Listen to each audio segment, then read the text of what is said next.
আসসালামু আলাইকুম। সবাই কেমন আছেন? আসলে আমরা যেসব দেশে থাকি এসব দেশে তো আসলে মানে ইসরায়েলের ব্যাপারে কোনো কথা বলার মতো পরিস্থিতি নাই বা থাকে না। তবে আজকে যুদ্ধবিরতিটা হয়েছে এজন্য কিছু কথা বলতে চাই।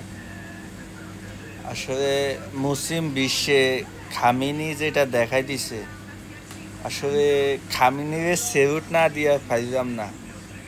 আসলে মুসলিম বিশ্বের বস খামেনি, এটা মানতে হইব। আমেরিকা এবং ইসরায়েল চোখে চোখ রেখে যেভাবে যুদ্ধ করে গেছে, আল্লাহ তারে বাঁচাই রাখো, তার অনেক হয় দান করুক, এটা আশা করি। আর আমাদের যে মুসলিম বিশ্ব, তুর্কি, সৌদি, কাতার, জর্ডান, এগুলো যারা আছে এগুলো তো হচ্ছে আমেরিকার গোলাম।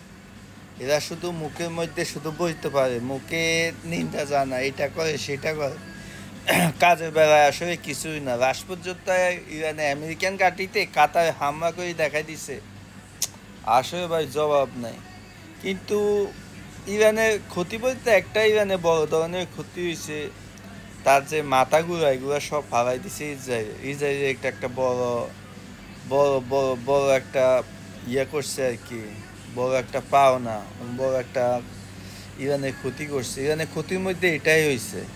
আর যেসব আপনার বিল্ডিং ভাঙছে, মানুষ মারা গেছে, এসব ক্ষয়ক্ষতি কিন্তু করা যায়, কিন্তু তার নেতা যেগুলো মারা গেছে আসলে এটা ইরানে অনেক বড় ক্ষতি হয়ে গেছে।